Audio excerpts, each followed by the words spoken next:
How is everyone? Another episode of Koi Kit, and I've got a couple of new products. Well, not new products, but I've took the plunge and gone for some pond detox. So a bit more about that soon, but you probably all know about that. It's nothing new, but I think it's been on the market for a couple of years. And as you can see, I've got some Acriflavin 1% now. It's Saturday the 6th, and it's anybody that knows that's in the UK will know it's a bloody windy day. So I have been busy, well, not that busy actually, chilled out, had a sausage sandwich, cup of tea as you do, and then started doing popped out for a few bits, and then come back and then got on the pond, main pond, cleaned the filters out, quick 15-minute job. And then I've switched the two air pumps. So you can see in the background there, that blue jobby just there, that's a 70 litre per minute pump. The one that was there before, the other EA one, was a 95 litre per minute pump. So we get that right way around. So that now is 95 litres, and the one on the main pond is 70 litres. Now the one on the other pond is on it's a Matsu timer. Right fiddler to connect they are. If you've got one, you'll know what I mean. And then this one was on a plug, so I just switched them round. It took me a couple of hours messing about, getting everything set back up again, clean the filters out. And then I thought, right, grab my camera, do a bit of an update on the actual pond. So around, as you can see, the Mind Your Own Business is doing bloody marvellous. So these are doing absolute great in here. I've got to admit, it's funny, isn't it, how people knock the pressure filters, but that one is a huge 15,000 litres one. It's really tall, it's about 1.5 foot tall.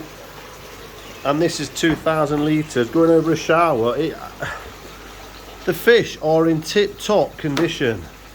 So I've got to now, I'm in a bit of a conundrum because I've got some fish incoming and I want to use this to put them in.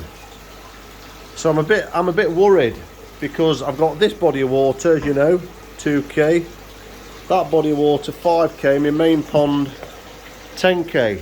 This is now at 18.2 in here. It's really mild today and bloody windy. So yeah, knock them all you want, but that's got no biomedia in there. I took it out. It's only got, they had some little plastic balls. Took them out, got rid. So that's just mechanical filtration. Dead easy to clean, and then it just pumps over the top there, which I can see needs emptying. You can see that is about full of water, so that needs emptying. Now the same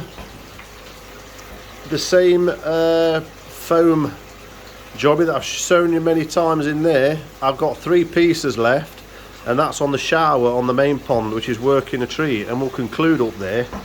But I wanted to just show you these again. So this one had a treatment, it's come out, treated the scales, looking a lot better, I must say. This one on its side had some damaged scales. You can see down there, there's a white patch, and it's healing lovely. It's not sort of, you know, looking manky or anything. That shower there, let's get up to it. You can see them little red patches, but it looks a lot better. A lot better. So I'm hoping, because I was starting to worry, there's a really bad bacterial issue going on. So what I've done a couple of weeks ago, this had some treatment of no more blanket weed, and then about a week later it had what did it have? No more blanket weed. Can't remember now. I think that was it. No more blanket weed anyway. And then I had all the fish out on previous videos. I've got one about scrapes. Scraped a few. Didn't find no parasites. Oh, I know where I was, my train of thought. So then I put a dose of Virkon to lower the load of bacteria in the pond while it's this time of year. While it's not so critical, while it's building up, to sort of sterilise the pond a little bit, just to keep that bacterial load while they were in treatment. But great, everything's going great, all makes sense, doing all the right things, I think. And then this one here, after about a week, I thought, great, it really reacted well. Then after a week, it just really looks okay to look at, to sort of the way it's moving and everything. No flashing or anything in here, but its skin went really red veins. I thought, oh, this is going to go. And the fins, the pectorals, were really looking stressed. So that fish, this one here, 300 quid's worth, and I bought it. Really looking stressed, and I can't find out why. But anyway, I had it out again last week.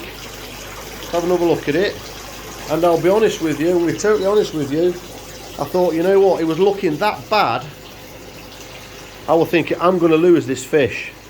So, drastic measures, I PP'd it in a PP bath. I'm not going to tell you the quantities or anything like that, but I gave it a PP bath for 3 minutes. And the day after, I've got to say, immediately looked better. Because I thought, right, if I have missed Costia or whatever on it, that's going to get hit. It's my last case, it's my last ditch at it, and I thought, right, PP it went in, it was fine, come out, and you know what? It seems, hopefully, I'm on the other end, because its skin is starting to look better. And the fins, its 2 pecks, are looking better after a week. So, to double up now, I've ordered some Acriflavin. So this treats 11,400 litres, so I'm going to give 2 doses. On the instructions it says give it 1 dose, and 3 days later another dose. And I'm hoping to do that over a period of a week. Use half today, in midweek about Wednesday, another half, and then that's it. Hopefully I'm on the other side, because what I'm worried about is I've got these incoming fish, where do I put them? I don't want to mix them with all of my fish, but I've got to mix this pond of fish, these 4, if I want to use this, with something. They either go outside at 12 degrees, which that is at the minute, or what I was wanting to do was actually put them in here. So I've got to mix fish, and I didn't really want to mix anything with these, but I'm quietly confident now I've not gotten a bacterial issue where it's ripping into the fish and ripping into other fish. I just think that I've been slow on the topical treatment on some minor scale, scale issues, and I didn't have them out. As you can see on my previous videos, what I should have done, I should have had them out last year. So, and I didn't do. I just thought, yeah, it don't look too bad. It looks like it could feel like getting better, not getting better, getting better. It's like, but you don't seem to get anywhere. So I should have had them out, and I should have treated those scales, not sit on it. So lesson learned. If you have anything minor like that, get on it, get a brush, get some anti-bac or some PP, like a solution, and get a brush and get under that scale and clean it, or take that scale out. Okay, because normally what happens is it knocks it, or it damages the end of the scale. If you don't treat it quick, then it just kind of erodes, rots, if you want to call it that, and then the water, the parasites in the water will obviously get to it. Not parasites, you know, the bacteria, different strains of bacteria in all the pond, and the bacteria that likes that sort of stuff will get on there and obviously chew away at it. And then if it doesn't, you know, recover, it just keeps eating away at that scale, and I think that's what it did. And on this one in particular, this Shintaro Sankey, that one had almost like, it had rotted, the scale had rotted, say a quarter of the scale had rotted. It's like your nail rotting down a quarter, and then it sort of calloused over and formed like a callus on top, and obviously that just kept growing, healing over, but it's still got the problem underneath. So, but it's looking a lot better. So I'm going to cut this now, pause the video, put some Acriflavin in. So I'm going to clean the filter out first. I've already done this week. I'll tell you what is getting on me tits, guys. If you look at that already. Every 3 days I am having to clean it out because the algae and stuff getting on the side of this filter is just, I mean, look at this, look how high it is. It's just under this lip here, but look at it there. I've probably got another day or two. But what I'm going to put the Acriflavin in, before I do, it's going to get dropped and hosed on the outside, because the other day, 2 days ago, I got the air onto it and I left this for a good hour, and the crap that this got out of it was incredible. So I give it a really good clean. So I'm just going to drop it, hose out the sides, because otherwise the pump will be under pressure, because that will start getting too low. So that's what I'm going to do there. Acriflavin, 3 days Acriflavin, and hopefully job's a good one. Now, because that pump is kicking out 25 litres per minute more, look at the difference on this lot. I'll be able to turn this, in fact I've had to turn that up but down, if you know what I mean. So that's where I want it now. That's kicking out a lot more air now, there in that corner, that stone I've got. And the moving bed is also bubbling away nicely now, so that's really got some kicking into it. So all in all, there's 95 litres per minute going into these 3 jobbies, which is, that's a lot going into that system. So I'm going to pause that there, get the Acriflavin in, and see you soon. So it's only about 10 minutes later, and as you can see, the pond looks like the scene from Only Fools and Horses when they had that nuclear that nuclear scene. Anyone that's watched Only Fools and Horses will know exactly what I mean, and I'll probably have a bit of a chuckle on there. Yeah, funny, with both lean on it, and they've both got glowing hands. It looks a bit like this pond at the minute. So I forgot actually how green it turns your pond, how sort of luminous it turns your water. I've only used this once, and it must have been about, oh wow, when I had that main pond, it was probably a year after that. I introduced some fish. I was in that phase when you first get a pond. There was someone local sort of kept getting like pond fish. I'm not going to mention his name, I do remember his name, and he weren't very far from me. And he was saying they were like Japanese fish, and they weren't. And he was getting them from ponds and stuff like that. So he was selling them for like about 50 quid. So the very early fish that I've got rid of them now. I then got a problem with fluke. I got a problem with fluke and chilo on my first season. And then that resulted in I needed put some FMG in. So anyway, I treated with PP and so on and so forth, and I use this stuff. So it just reminded me of back then, years ago. But that is the first time, this is the first time in years that I've used this stuff. So it's the second time ever. So I'm not the sort that jump straight to chemicals and stuff like that. I've got a few that I like to use, you know, if I need to. I've got PP in my arsenal. And then I tend to get it, you know, if I need it, I order it, because it can go out of date. I'm not sure that has it stuck on my shelves. So anyway, that's in. The pond is now luminous. In 3 days' time, it's going to get the other half of that bottle, and then that will be it. You have to watch this stuff because it stains as well. Look, I'll mix it up in my watering can and it stains, a bit like PP. So the filter has just been dropped and hosed out, so that is ready to go back on, I guess. So I'll do that now. I'll take that out, I let it settle a little bit, and then I put this coffee filter mesh in. There you go, that sits just in the centre, beautiful, because you do find, I'll show you, pumps on. I turn this one on first to get it blasting around the pond,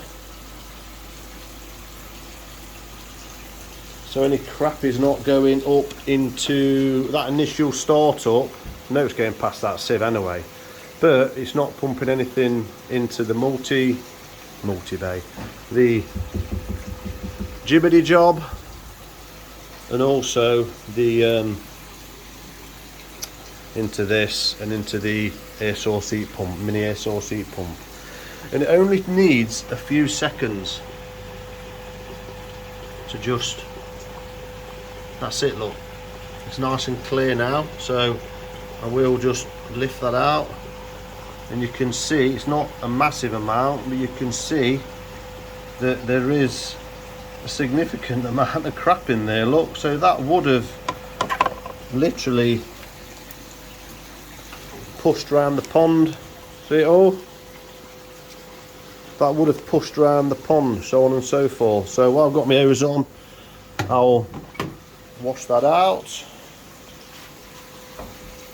So this is topping up.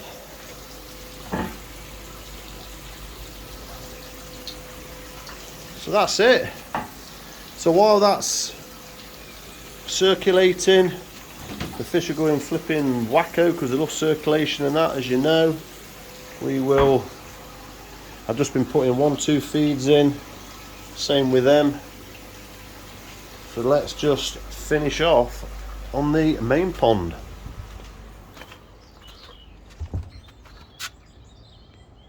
I'm actually very, very close to taking the pond balls off. Can't be bothered. I might do it this weekend, I don't know.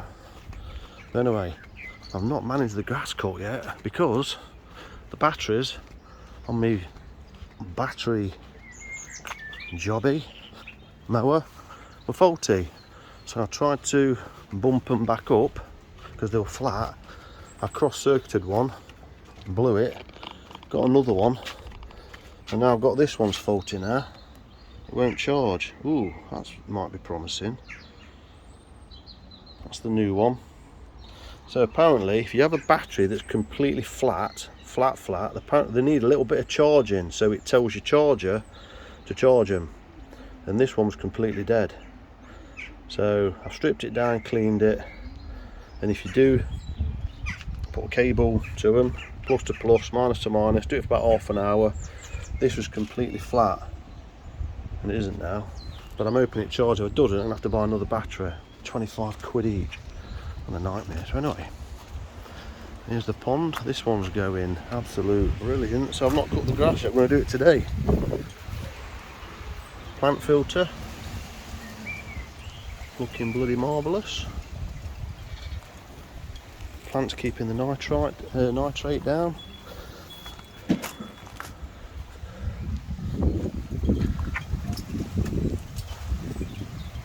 The air's on. Have a look at the fish as we come up. Are looking absolutely mint, I've got to say. The fish are looking brilliant. No problems on these whatsoever, which gets you thinking, don't it? They've had no heat whatsoever. Look at that, look at the condition of that. Look at the chiroji on that. Not a problem with any of them. There's only the chagor that's flipping knocked itself. Well, it looks like that bloody eye it's serious on its mouth. There's the, I think it's Kiko Karayu.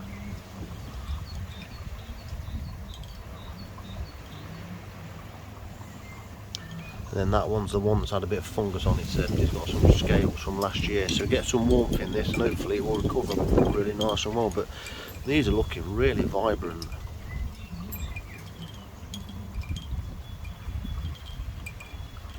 cannot grumble.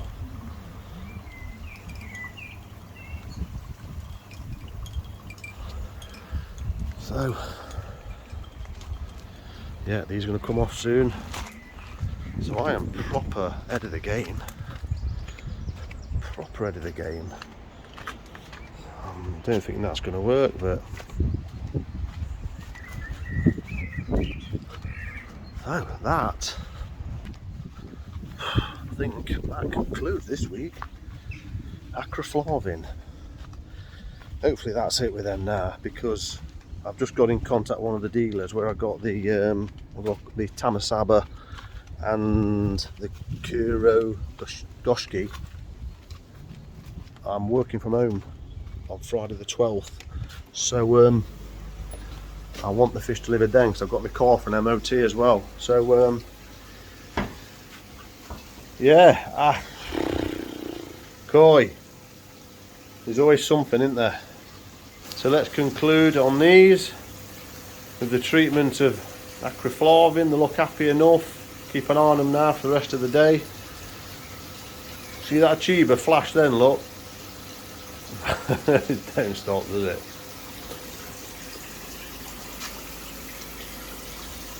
The Chiba.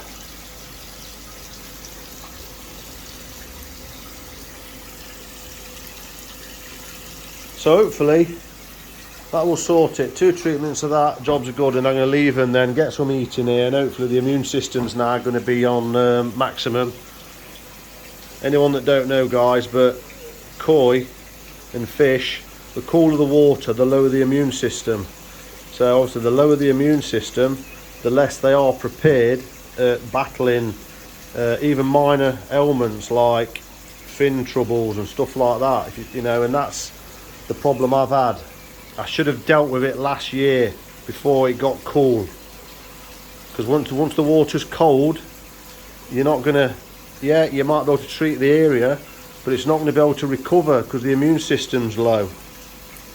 So hopefully now everything's in order now. I'm going to keep on top of the topical treatment for the couple of them, just keep getting them in a bowl here and wiping it and anti-backing it, keep on top of that. But that one's looking great now on the tail. So I'm quietly optimistic now. The air source heat pump only kicked in once in the week because it got a bit cold about midweek.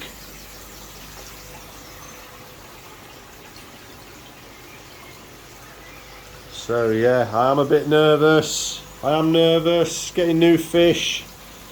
As you know, they can bring parasites in, or whoa.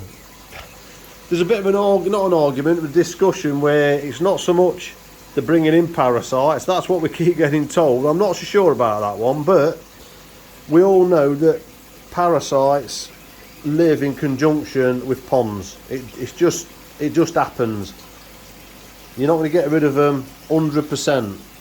They're going to be lurking in the background, and when a koi gets stressed, it just seems to sometimes kick something off, a parasite off. But like I say, I'm not mixing the new koi. The new koi will be mixed from different dealers. I've got 3 lots, so they're going to stay in here for most of this season. Going to keep them a couple of months in here, so it's a smaller volume of water. I do need to treat for them if something does outbreak. It's only 2,000 litres. It's isolated to this, and they're not mixing in with my new fish until they settle in my existing fish, until things settle. Because this technically is my grow-on pond, if you know what I mean. Because this is going to be the only pond in here that's going to be 24 degrees consistently with the air source heat pump kicking in to maintain it for the summer. But this one, with it being smaller, should hopefully keep temperature anyway, so shouldn't be too far behind. So that's the method in the madness. Woo! Not a massive amount there for you guys, but that's my weekly update. If you like the video, please hit the like button. If you haven't subscribed already, hit the subscribe button. If you're a subscriber, thanks for the support, and I'll see you on the next one.